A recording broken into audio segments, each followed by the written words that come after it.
پارہ نمبر 3 اور رکو نمبر 2 آیت نمبر 258 بلکہ اعوذ باللہ من الشیطان الرجیم بسم اللہ الرحمن الرحیم او کالذی مر علی قریۃ وہی خاویۃ علی عروشها قال انا یحیی هذه اللہ بعد موتها فاماته اللہ 100 عام ثم بعثه قال كم لبست قال لبست يوما أو بعد يوم قال بل لبست 100 عام فانظر إلى طعامك وشرابك لم يتسنه وانظر إلى حمارك ولنجعلك آية للناس وانظر إلى العظام كيف ننشزها ثم نكسوها لحما فلما تبين له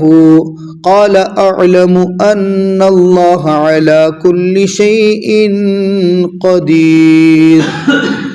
او کالذی یا مثل اس شخص کے مر علی قریۃ جو گزرا ایک بستی پر وہی خاویۃ اس حال میں کہ وہ گری پڑی تھی علی عروشها اپنی چھتوں پر قال انا یحیی کہنے لگا کیسے زندہ کرے گا اس کو اللہ بعد موتها اس کے ختم ہو جانے کے بعد فاماتہ اللہ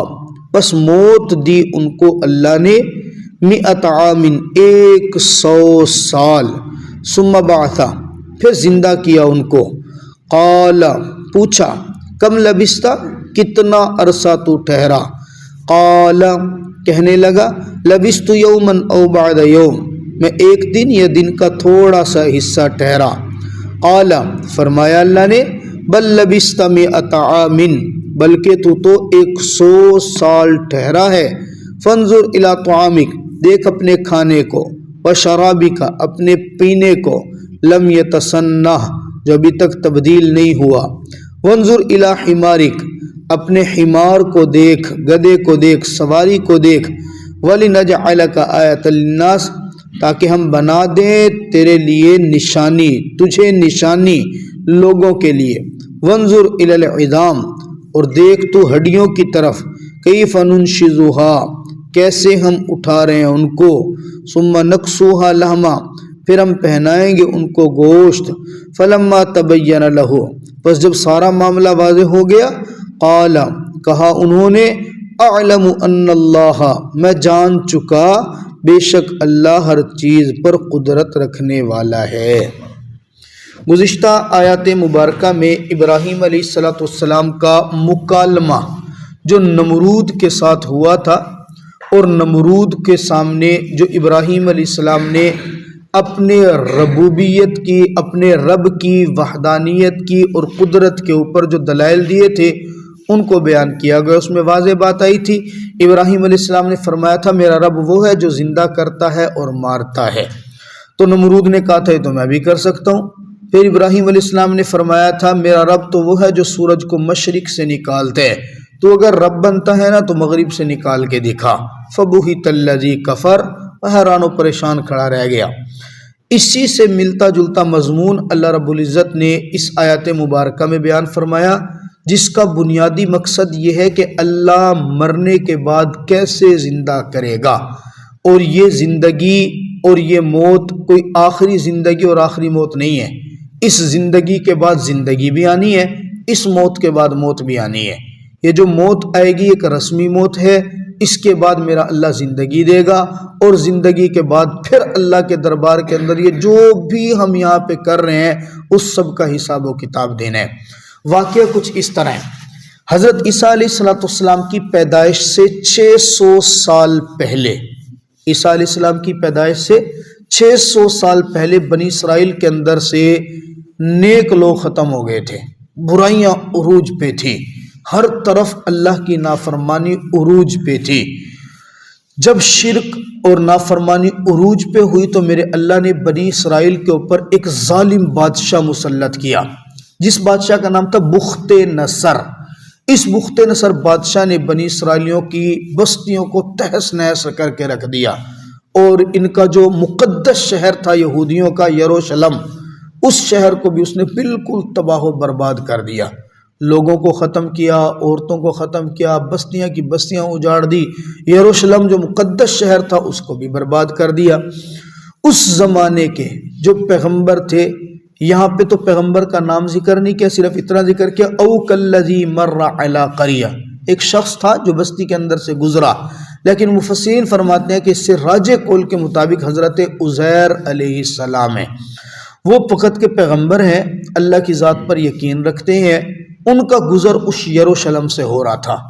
انہوں نے یروشلم بستی کو دیکھا، ہر چیز تباہ ہوئی پڑی ہے، گھر گرے پڑے ہیں، بستیاں ختم ہے،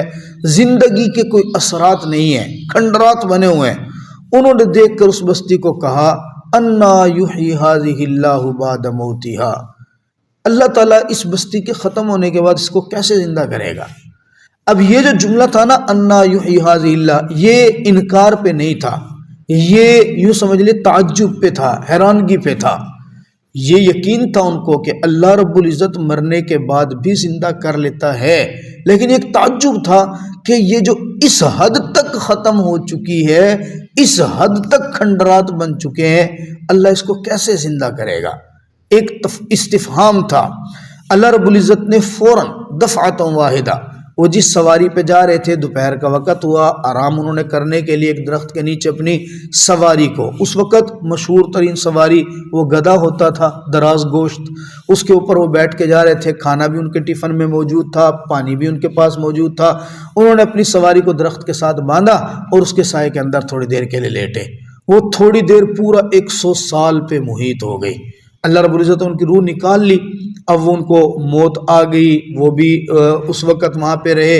100 سال کے بعد ان کی آنکھ کھلی، جب آنکھ کھلی تو اللہ نے آزمانے کے لیے پوچھا کم لبستا، کتنا عرصہ ٹھہرے تھے یہاں؟ تو اب سویا ہوا بندے کو تو ٹائم کا پتہ نہیں چلتا، انہوں نے فوراً کہا لبست یومن او بعد یوم، میں ایک دن یا دن کا تھوڑا سا حصہ میں نے یہاں پہ آرام کیا ہے۔ اللہ نے فرمایا نہیں، بل لبست مئۃ عام، تو 100 سال یہاں پہ رہ چکا ہے۔ اب وہ جو تو نے پوچھا تھا نا کہ کیسے زندہ کرے گا، ذرا اپنا کھانا دیکھ۔ مفسرین نے فرمایا وہ کھانا اسی طرح گرم تھا جس طرح انہوں نے باندھا تھا، پانی کو دیکھا وہ اتنا ہی ٹھنڈا تھا جتنا وہ چھوڑ کے سوئے تھے۔ اللہ نے فرمایا یہ میری قدرت ہے،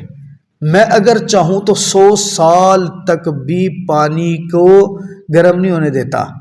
اور کھانے کو ٹھنڈا نہیں ہونے دیتا، یہ میری قدرت ہے۔ آپ میری قدرت دیکھنا چاہتے تھے نا کہ انا یحیی ھذہ اللہ بعد، کیسے زندہ کرے گا؟ یہ میری قدرت ہے، میں کسی چیز کو خرابی نہ ہونے دوں، میں چاہوں تو ایسا کر سکتا ہوں۔ دیکھو آپ کا کھانا بھی اسی طرح موجود ہے، پانی بھی اسی طرح موجود ہے۔ اب رہی بات کہ زندگی کے معاملات کیسے ہوتے ہیں، اپنے گدھے کو دیکھو، جب گدھے کو دیکھو بالکل گل سڑ چکا تھا، ہڈیاں بھی ریزہ ریزہ پڑی تھی، فرمایا ایک طرف میری قدرت یہ ہے کہ میں نے پانی بھی خراب نہیں ہونے دیا، کھانا بھی خراب نہیں ہونے دیا، دوسری طرف میری قدرت یہ ہے کہ گدھے کا حال دیکھو بالکل ختم ہو چکا ہے۔ اچھا تو آپ یہ چاہ رہے تھے کہ زندہ کیسے کرے گا، اپنی آنکھوں سے دیکھو۔ اب وہ گدھے کو غور سے دیکھ رہے ہیں، وہ سارے جمع ہو رہی ہیں ہڈیاں، ریزے ریزے اکٹھے ہو رہے ہیں سامنے، ریزہ اکٹھا ہونے کے بعد وہ ہڈیوں کا ڈھانچہ کھڑا ہو گیا، ہڈیوں کا ڈھانچہ کھڑا ہونے کے بعد فوراً اس کے اوپر گوشت آنا شروع ہو گیا۔ اب وہ اپنی آنکھوں سے دیکھ رہے ہیں، دیکھتے ہی دیکھتے میرے اللہ نے پورا وہ گدھا جو تھا اس کے ذرات اکٹھے کیے اور اس کو تر و تازہ اور بالکل صحیح سالم کر کے کھڑا کر دیا۔ جب صحیح سالم کر کے کھڑا کر دیا، میرے رب نے فرمایا اب دیکھ، اب یقین آیا، وہ فوراً گدھے کو دیکھ کر کہنے لگے اعلم ان اللہ علی کل شیء قدیر، اللہ یقین تو پہلے بھی تھا، اب اپنی آنکھوں سے دیکھ لیا، اب تو پکا ٹھکا یقین ہو گیا ہے کہ واقعی آپ اگر جو چیز چاہیں تو اس کے کرنے پہ قادر ہیں۔ یہ واقعہ تھا مرنے کے بعد جی اٹھنے کا۔ اس واقعے سے ایک چیز ملتی ہے، اللہ رب العزت نے کھانے کو بچا لیا، پینے کو بچا لیا، گدھے کو جاندار تھا بالکل مٹی کے اندر ملا کے زندہ کیا، لیکن جو پیغمبر تھے ان کا وجود اسی طرح سے ہی سالم رہا۔ اس سے پتہ چلتا ہے کہ انبیاء کے وجود کو مٹی نہیں کھا سکتی، پھر جو انبیاء کے نقش قدم پہ چلنے والے ہوتے ہیں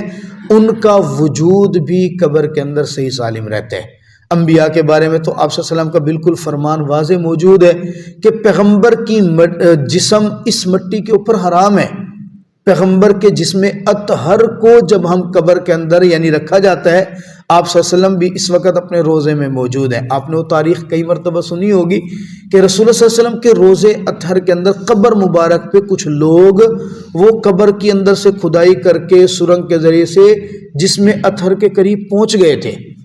جب پہنچ گئے تھے تو وقت کے بادشاہ کو میرے اللہ نے خواب کے اندر دکھایا تھا کہ یہ ظالم لوگ ہیں جو میرے محبوب کو تنگ کر رہے ہیں. تو پھر اس وقت کے بادشاہ نے سیسا پلائی دیوار وہ آپ صلی اللہ علیہ وسلم کی قبر مبارک کے ارد گرد لگائی تھی، جو نیچے تحت سرا پانی تک پہنچی ہوئی ہے، پانی سے اٹھتی ہے اور پھر اوپر تک. اسی لیے اب کسی کو بھی قبر کے قریب نہیں جان دیا جاتا. جالیوں تک تو جایا جا سکتا ہے، اللہ مجھے بھی وہاں جانے کی توفیق عطا فرمائے، اللہ آپ کو بھی وہاں پہ لے جائے، آپ کے صدقے سے ہمیں بار بار لے جائے. وہاں جالیوں تک تو سنا جایا جا سکتا ہے، جالیوں سے آگے کسی کو جانے کی تو اجازت نہیں ہوتی. تو یہ عزیر علیہ السلام کا جسم مبارک موجود، لیکن اللہ نے یہ سارے معاملات. اب دیکھیں آج کل جو ایک فرقہ موجود ہے آپ حضرات نے بھی، وہ یہ کہتے ہیں قبر میں عذاب ہی نہیں ہے، قبر میں زندگی نہیں ہے، مریں گے تو سب کچھ ختم ہے. اللہ کتنی واضح واضح قرآن پاک کے اندر آیتیں بتا رہے بھی رب تعالی قبر حدیث مبارکہ میں واضح طور پہ آتے ہیں. جب میت کو دفن کر کے قبر کے اندر رکھ کے آیا جاتا ہے، سب سے پہلے اس کے سوال و جواب تو قبر میں شروع ہو جاتے ہیں. اور منکر نکیر آ کے پوچھے گا من ربو کا، تیرا رب کون ہے، ما دینو کا، تیرا دین کیا ہے، من نبیو کا، تیرا نبی. یہ تین سوال تو یوں سمجھ لے کہ اس کے آزمائش کے لیے ہیں. انہی تین سوالوں پہ آگے سارے معاملات حل ہونے ہیں. بس یہ تین سوالوں کے جواب جس نے دے دیے، فرشتے لکھ کے چلے جائیں گے کہ یہ بندہ پاس ہے. اب وہ سارے امتحانوں میں پاس ہوتا چلا جائے گا. اور یہ تین سوال جس کو کیا ہو گئے، غلط ہو گئے نا، وہ فرشتے وہیں سے لکھ کے چلے جائیں گے. اس بندے کی ہر امتحان پہ آگے ٹھکائی ہوتی جائے گی، پھر وہ کسی امتحان پہ پورا نہیں ہوگا. اور یہ تین سوالوں کے جواب وہی دے سکے گا جو یہاں پہ ہاتھ اٹھا کے کہتا ہوگا اللہ مجھ سے گناہ ہو گیا، معاف فرما دے، اللہ تو میرا رب ہے، میرا تیرے ساتھ تعلق ہے، اللہ مجھے اپنا بنا لے. تو وہاں پہ وہ کہہ سکے گا اللہ ربی. جس نے یہاں پہ درود پاک پڑھا ہوگا صلی اللہ علیہ وسلم، صلی اللہ علیہ وسلم، جب وہ پوچھے